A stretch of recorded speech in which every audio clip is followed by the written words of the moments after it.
The August sun was blazing, melting the air in the dusty town square of Redemption. Surrounded by men with greedy eyes and lewd comments, she stood, a lone figure on the rough wooden auction block.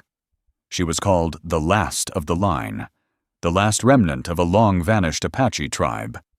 The auctioneer called out her wares in a shrill, emotionless voice, describing her as nothing more than a thoroughbred.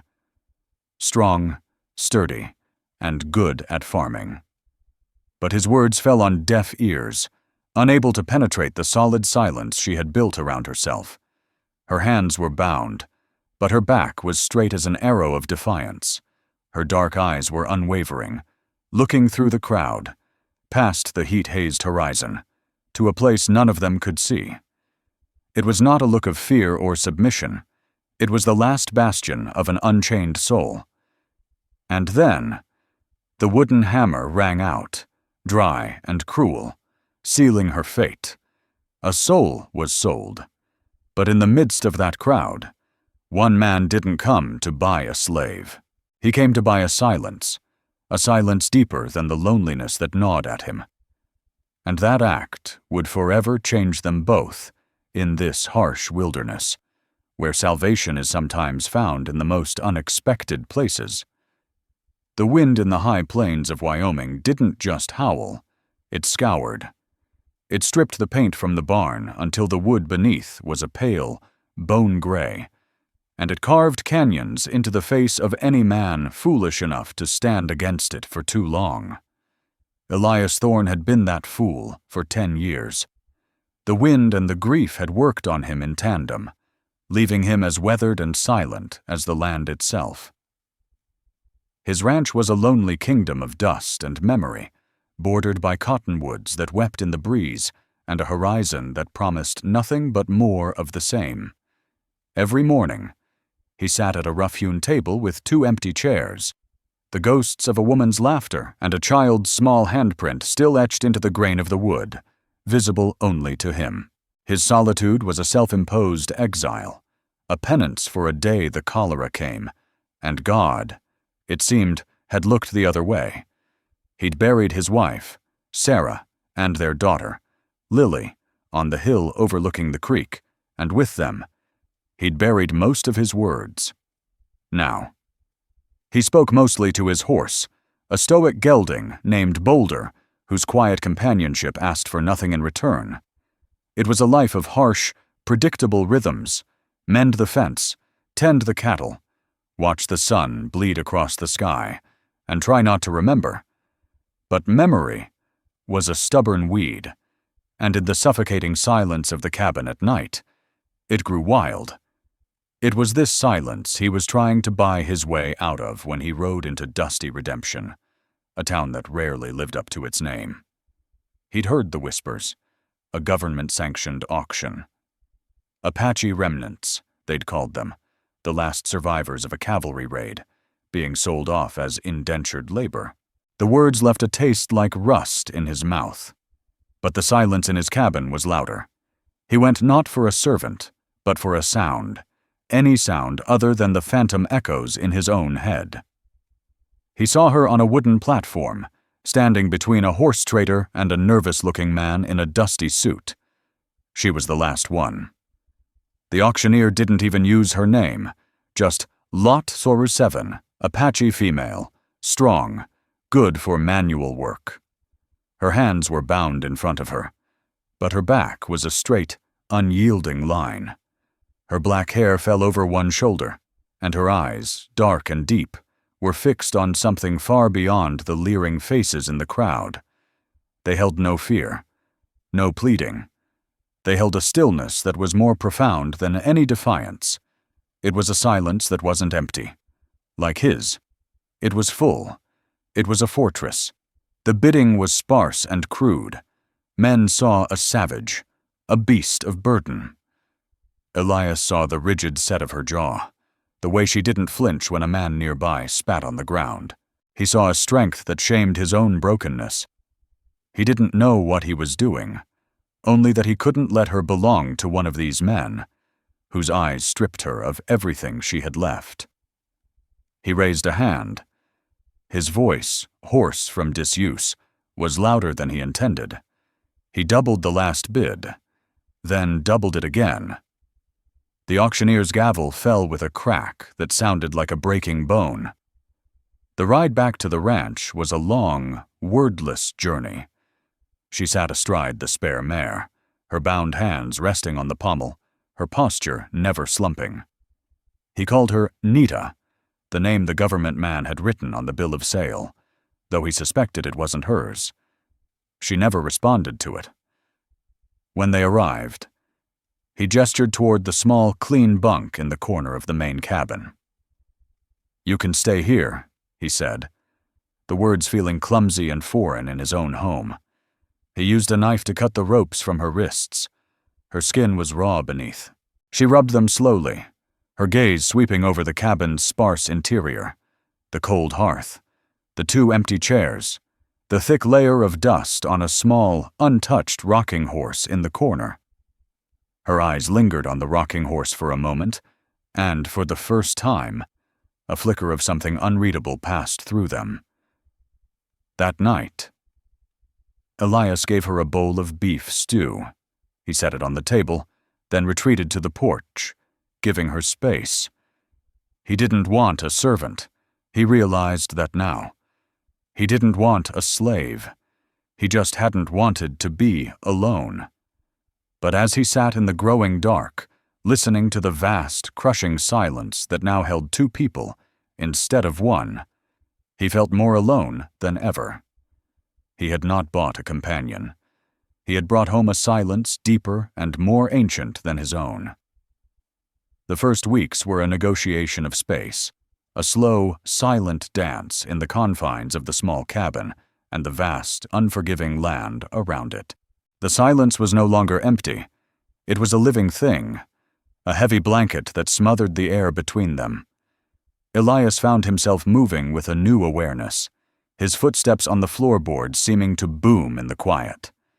He would rise before dawn, stoke the fire, and make coffee, his movements deliberate. He'd leave a pot on the stove and a plate of jerky or biscuits on the table before heading out to the barn. He never addressed her directly, never told her what to do.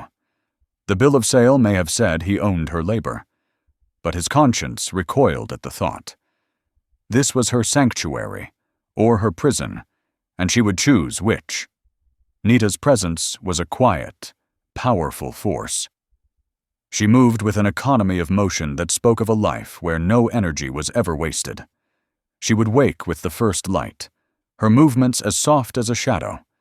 She would eat the food he left, and then, without a word, she would find work.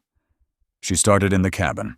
She swept the floors, not with the hurried motions of a servant, but with a slow, methodical grace, as if reclaiming the space from the dust and sorrow that had settled there. She cleaned the years of grime from the single window until the morning light streamed in, sharp and clear. She found a tear in his work shirt, left folded on a chair, and mended it. The stitches were so small and perfect they looked like they had always been there. A scar that had healed cleanly. Elias would watch her from a distance. He saw her walk the perimeter of the ranch, her eyes scanning the horizon, not as a prisoner studying an escape route, but as a scout learning the terrain. She had a way with the horses. They'd calm at her approach, their ears twitching as if listening to a language he couldn't hear. One afternoon, he saw her by the creek, her hands sifting through the wild herbs growing on the bank. She gathered them with a knowledge that was innate, her fingers plucking specific leaves, discarding others. She was not idle. She was assessing, understanding, surviving. Their communication was a series of gestures. He would return from a long day of riding the fence line, exhausted and covered in dust, to find a bucket of hot water waiting by the stove. He'd leave a new, sharp skinning knife on the table, and the next day, a freshly dressed rabbit would be hanging in the larder. He once brought back a bolt of simple calico cloth from a trip to town, leaving it on her bunk without a word. For days, it sat untouched. He thought he had offended her, another clumsy gesture from a man who had forgotten how to interact with another human being. Then one morning, he woke to see she was wearing a new blouse, cut and stitched with a skill that spoke of generations of practice. She had left a small piece of the cloth, neatly folded, by his plate. A silent thank you. The most profound exchanges happened in the evenings. They would eat at the same table, but not at the same time. He would eat first, his eyes on his plate. Then he would retreat to the porch to clean his rifle or mend a piece of tack. She would then come to the table and eat her meal, her back straight, facing the window.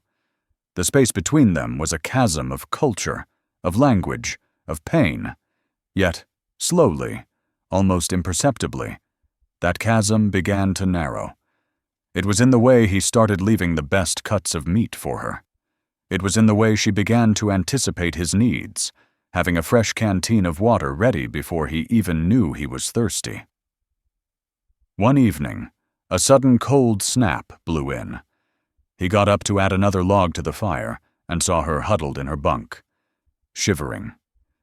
He took the heavy wool blanket from his own bed, the one Sarah had made, and gently draped it over her.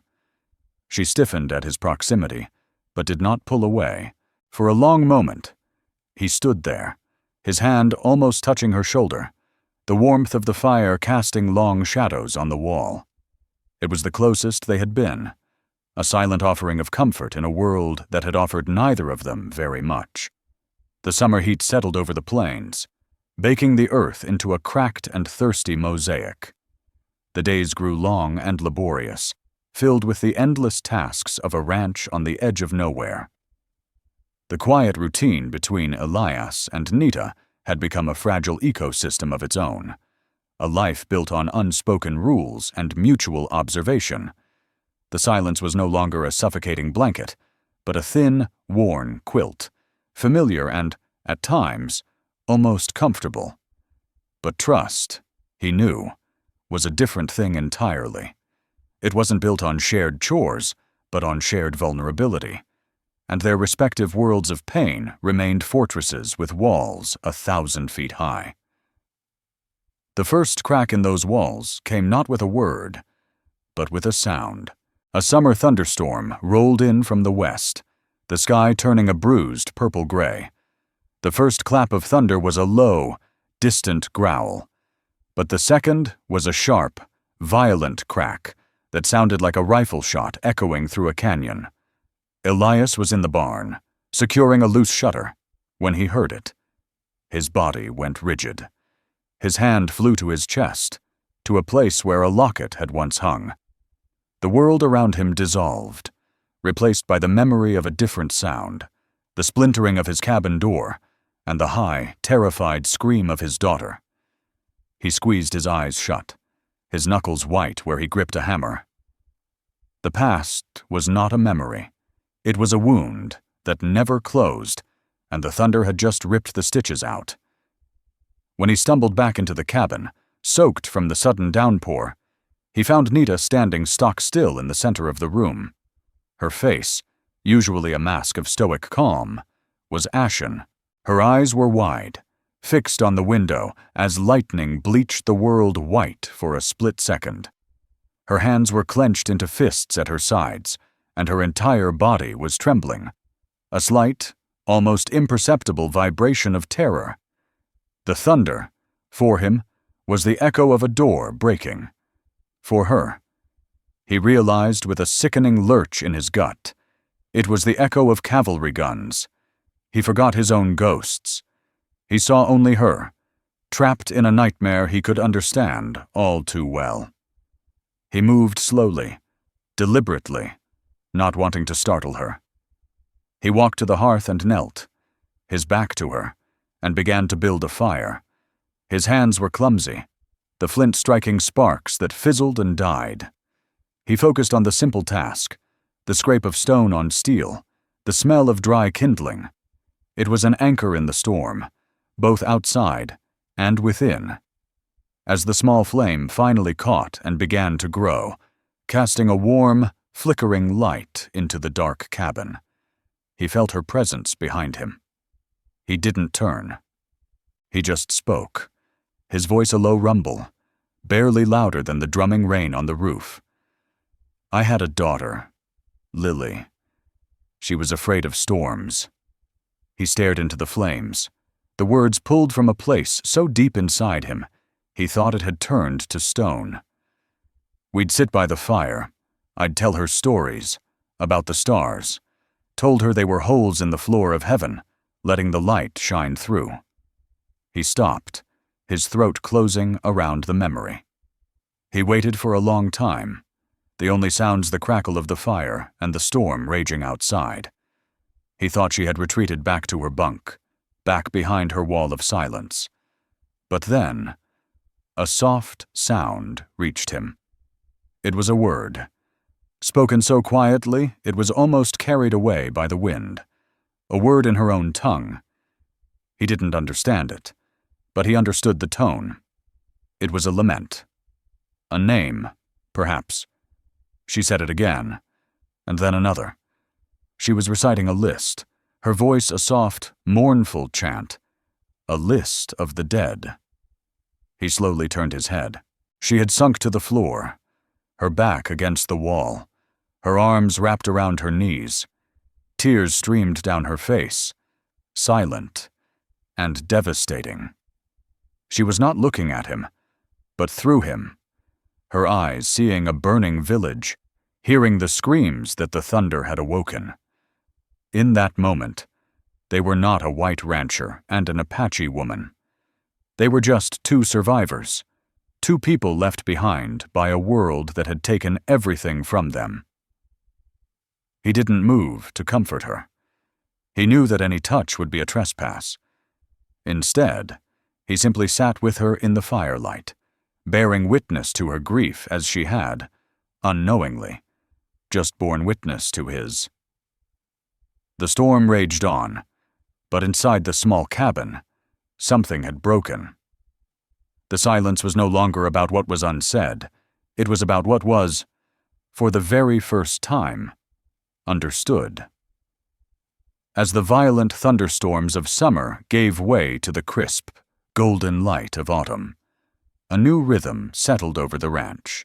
The shared vulnerability of that stormy night had not been spoken of again, but it had changed the air between them. The foundations of a fragile trust had been laid, not on promises, but on the shared landscape of their scars. The cabin, once a place of two separate solitudes, was slowly, tentatively, becoming something that resembled a home. Their lives began to intertwine in the daily patterns of work. They moved together with an unspoken understanding, a synchronicity born of observation. When it was time to bring the cattle down from the high pastures, she rode with him. She was a natural on horseback, her movements fluid and intuitive. She seemed to know what a steer would do before it did. Her presence a calming influence on the herd.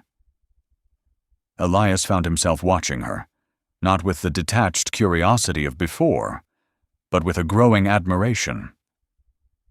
He saw the way she read the land, the subtle shifts in the wind, the tracks of unseen animals. She was a part of this wild country, in a way he, for all his years, would never be.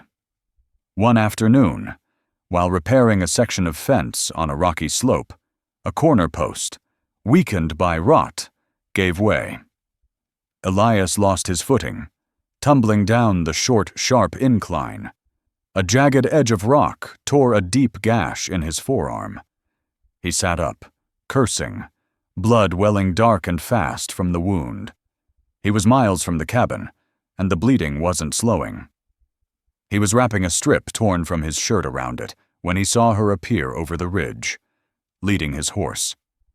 She had been watching from a distance, as she always did. She slid from her mare and approached, her face unreadable. He expected her to wait, to simply stand by as he tended to himself. Instead, she knelt beside him. She gently pushed his fumbling hands away. Her touch was firm, professional. From a small leather pouch at her belt, She produced a handful of dried leaves, which she crushed into a fine powder. It was yarrow.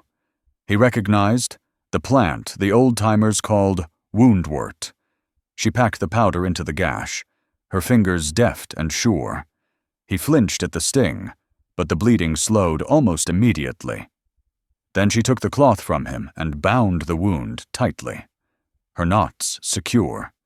Through it all, she never spoke, but her actions were louder than any words. They said, "Your life is of value. Your well-being matters." The debt was repaid a few weeks later. A trip into redemption for winter supplies was unavoidable. As always, Nita came with him. Leaving her alone at the ranch felt wrong, a kind of abandonment. In the general store, while Elias negotiated with the proprietor over sacks of flour and salt, a pair of drifters, new to town, noticed Nita. They saw her Apache features, her silent dignity, and mistook it for weakness. "Look what Thorne's got himself," one sneered, his voice loud enough for the whole store to hear. "Traded his lonely nights for a red-skinned squaw." The other man laughed, a wet, ugly sound. "How much you pay for her, Thorne? I'll give you double for a week's rental." The store went silent. Elias felt a cold, familiar rage rise in his chest, the kind he hadn't felt since he'd faced down the disease that had stolen his family. A helpless fury at a cruel and unjust world. He turned slowly. His hand did not go to the pistol at his hip. That would be too easy, too loud. He simply looked at the men. His eyes, usually clouded with a distant sorrow, were now as clear and hard as blue ice. "Her name," he said, his voice low and dangerously calm, "is Nita. She's a guest in my home, and you will show her your respect." The drifter, emboldened by whiskey, took a step forward. "Or what? Old man?" Elias didn't raise his voice. He didn't move a muscle. "Or you'll discover just how lonely these plains can be." There was no threat of violence in his tone, but something far worse, a promise of utter desolation. The men saw the truth of it in his eyes. They saw a man who had nothing left to lose and had just found something he would not let be taken. They shuffled their feet, mumbled an apology, and quickly left the store. Elias paid for his supplies, his movements stiff. As they loaded the wagon, he glanced at Nita. She was looking at him, her dark eyes holding an expression he had never seen before. It wasn't gratitude. It was something deeper. It was recognition. In his quiet, unyielding defense, she had seen a reflection of her own unbending spirit. They rode home in their usual silence, but it was a silence now filled with the weight of a shared shield, forged in a dusty store against the ugliness of the world. The first snows of winter came early, dusting the peaks of the distant mountains with a fine white powder. The air grew sharp, and the days shortened, pulling them into the closer confines of the cabin for longer stretches. The comfortable rhythm they had established in the autumn deepened in the face of the encroaching cold. The small cabin became their entire world, a pocket of warmth and flickering firelight against the vast, frozen emptiness outside. The last of the emotional walls between them, worn thin by shared work and quiet acts of care, was about to be brought down by the fury of nature itself. It started as a gray afternoon, the sky a seamless, heavy sheet of iron. Then the wind picked up, a low moan that quickly escalated into a high, vicious shriek. Snow began to fall, not in gentle flakes, but in a thick, horizontal blast that erased the world beyond the window. A blizzard. Elias had seen them before, but this one felt different. It felt malevolent, a living beast of wind and ice determined to claw its way inside. He secured the barn, checked on the animals, and fought his way back to the cabin. The short distance a brutal battle against the storm. Inside. The world had shrunk to the four walls of the room, lit only by the hungry flames in the hearth. The wind howled in the chimney, and the cabin creaked and groaned under the assault. For 2 days, they were trapped. The relentless, deafening roar of the storm made their usual silence feel insignificant. It was impossible to be separate, to retreat into their own corners when the elements themselves were trying to tear their shelter apart. They moved in close proximity, their orbits forced to overlap. On the second night, the storm reached its peak. The temperature plummeted, and the fire, no matter how high Elias built it, seemed to offer only a small circle of defense against the bitter cold seeping through the log walls. Elias saw Nita huddled in her bunk, wrapped in every blanket she had, yet still she shivered. His own bed was closer to the fire. He hesitated for only a moment. "You'll freeze over there," he said, his voice rough against the wind's scream. He pointed toward the hearth. "It's warmer here. Take my bed." She looked at him, her eyes wide in the firelight. It was more than an offer of warmth. It was an offer of his space, his last private sanctuary.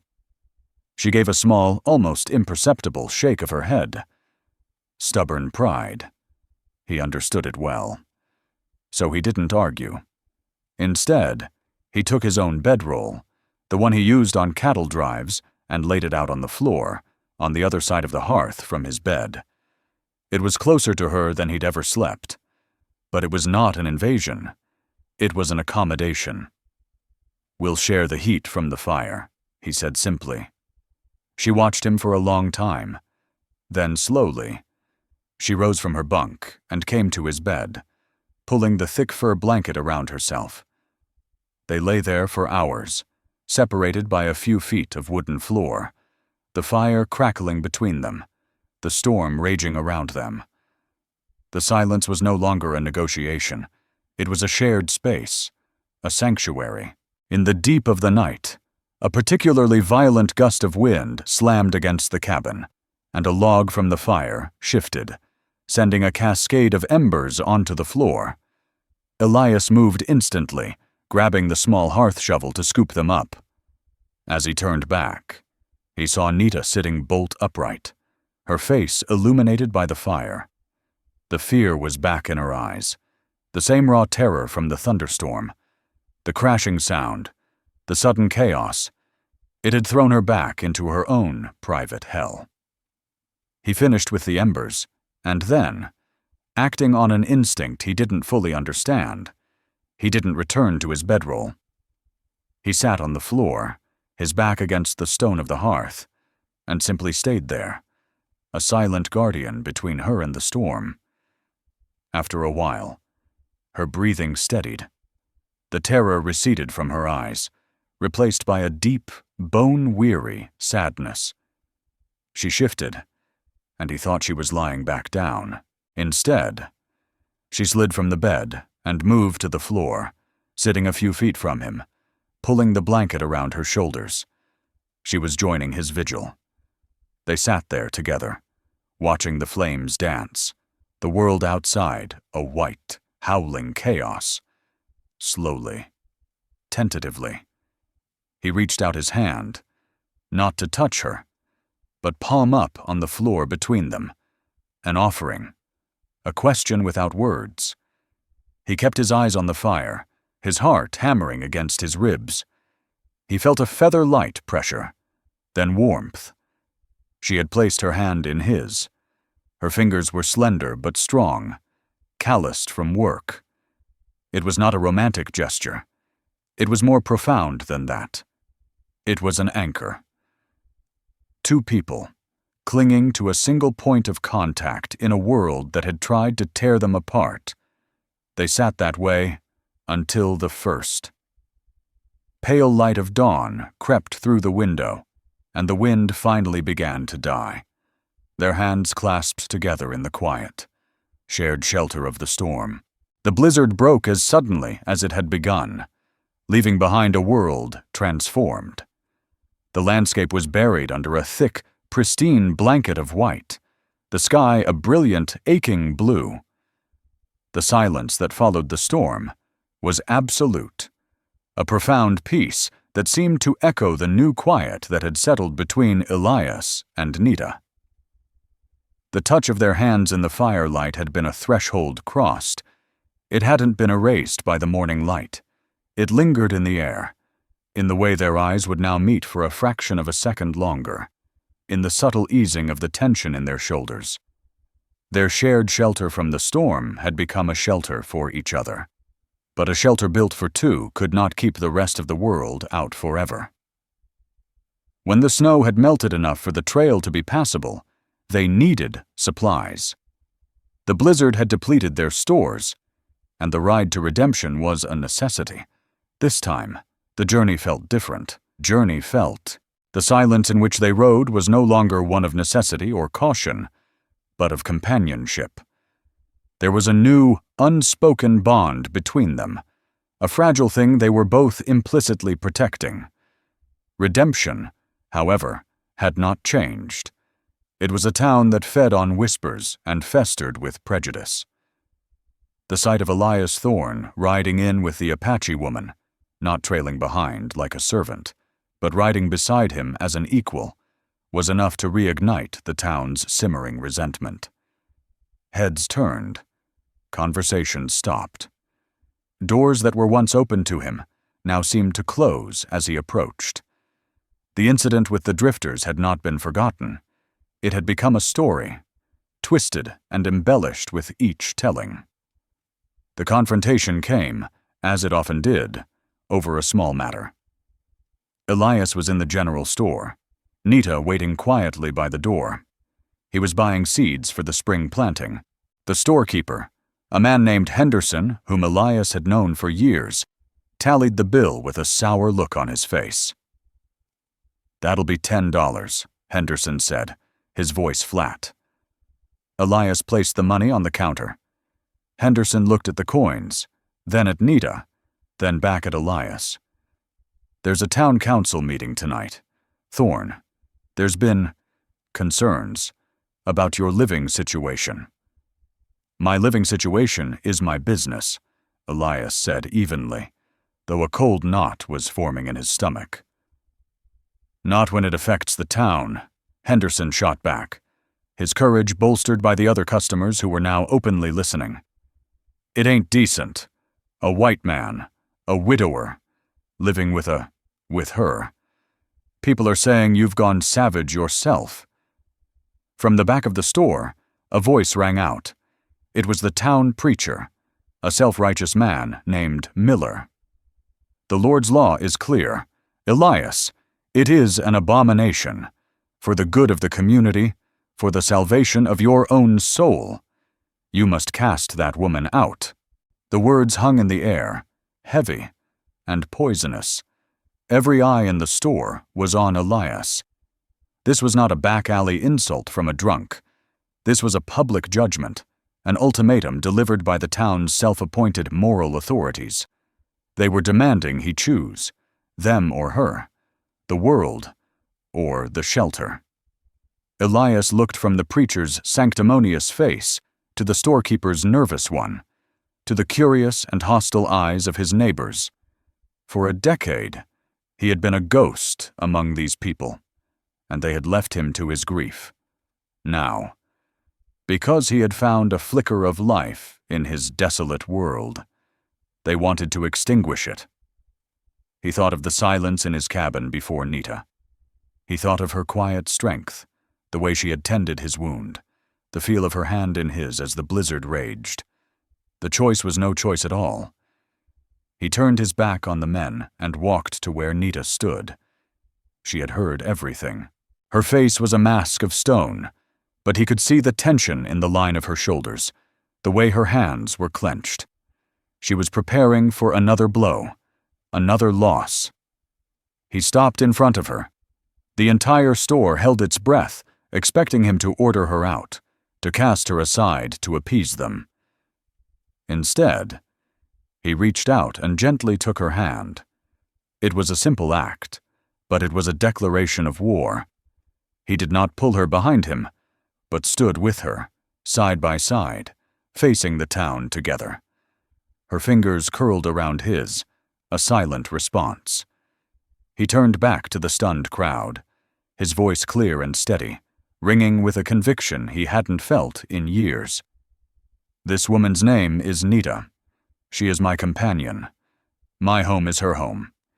If that is an offense to you, then I will gladly be an offense. We will not be needing anything else." He let go of her hand, picked up his sack of seeds, and with a calm nod to Nita, walked toward the door. She moved with him, a path cleared before them, the townspeople shrinking back as if from a fire. They stepped out of the store and into the cold. Bright sunlight, leaving the suffocating judgment of redemption behind them. They had not won a battle, but they had refused to fight on the world's terms. They had drawn a line in the dust, not around the ranch, but around the two of them. Inside that line was their world. Everyone else was on the outside. The ride back to the ranch was charged with a new kind of silence. It wasn't the heavy, uncertain quiet of their early days, nor the comfortable, companionable silence of recent months. It was the resonant silence that follows a profound declaration, a choice from which there is no turning back. By taking her hand in that store, by naming her his companion, Elias had severed the last brittle threads connecting him to the world he had once known. He had chosen the shelter over the town, the bond over the brand of acceptance. He felt no regret. For the first time in a decade, he felt something akin to peace. When they reached the crest of the hill that overlooked his land, he reined in his horse. Nita stopped beside him. Below them, the ranch lay quiet in the late afternoon sun. The bone-gray barn, the sturdy cabin with a thin curl of smoke rising from its chimney, the winding creek glittering like a silver ribbon. For years, he had looked at this scene and seen only a monument to his loss, a landscape of ghosts. Now, looking at it with her beside him, he saw something else. He saw a beginning. He dismounted and walked to the edge of the ridge, to the two simple wooden crosses that marked the graves of his wife and daughter. He had never brought Nita here before. This ground was too sacred, too saturated with a pain he thought was his alone. He stood before the graves, his hat in his hands, the wind gently stirring his hair. Nita dismounted and followed, stopping a respectful distance away, giving him his space. He spoke to the graves, his voice low and carried on the wind. "Sarah," he began, his throat tight. "This is Nita." He paused, searching for the right words that could bridge the chasm between his past and his present. She is a good woman. She is strong, and she is kind." He looked over his shoulder at her. Her dark eyes were full of a deep, sorrowful understanding. She knew what this place was. She knew the language of loss. I think you would have liked her." He fell silent, the admission hanging in the air. He was not replacing his past. He was finally allowing a future to grow alongside it. He felt a presence at his side and turned to see Nita had walked up to stand beside him. She looked at the two graves. Then she did something that stunned him. She knelt down and placed a small, smooth river stone on each of the mounds of earth. It was a gesture from her own culture, an act of remembrance and respect, an acknowledgement of his ghosts, a blessing. They stood there as the sun began to dip below the horizon, painting the sky in fiery strokes of orange and purple. The great, lonely expanse of Wyoming stretched out before them, but it no longer felt empty. It felt like home. He turned to her. "I bought you at an auction," he said, the words tasting like shame. "I paid money for you like you were a piece of property. It was the most wrong thing I have ever done." She looked at him, her gaze steady and clear. And then she spoke. Her voice, after so many months of silence, was softer than he had imagined, with a slight, melodic rasp. "You did not buy me," she said in clear, if carefully chosen, English. "You gave me refuge. Now, this is my home, if you will have me." The simple words undid him. They were not a plea, but a statement of fact, a choice freely made. He reached out and cupped her face in his hand, his thumb gently brushing her cheek. He saw in her eyes the reflection of the sunset, the promise of a new day. He saw the strength that had endured the unthinkable, the resilience that had allowed her to find a home in the heart of a broken man. He saw his redemption. He leaned in and kissed her. It was not a kiss of sudden, fiery passion, but one of slow, dawning recognition. It was a kiss that tasted of wood smoke and winter wind, of shared sorrow and silent understanding. It was a promise made without a single word, in the quiet language they had built together. As the first stars began to appear in the twilight sky, they stood on that hill, two solitary figures no longer alone, their pasts behind them, and before them, the sun rising on a home. In the vast, untamed heart of the West, stories were not written in ink, but etched into the land itself, in the deep canyons of the heart and the resilient spirit of those who dared to call it home. The tale of Elias and Nita was one such story. It spoke not of grand battles or legendary outlaws, but of a quieter, more profound kind of courage, the courage to heal. It showed that a home is not built from lumber and nails, but from the fragile materials of trust and acceptance. In a world determined to divide, they chose connection. In a life that had dealt them immeasurable loss, they chose to build something new from the wreckage. Their love story was a testament to the idea that redemption is not always found in a church or at the end of a long road, but can be discovered in the quiet gaze of another soul who sees not your scars, but the strength it took to survive them. It is a reminder that even in the harshest of silences, the most beautiful conversations can take place, and that true belonging is found not in a place, but in the shelter of another's heart.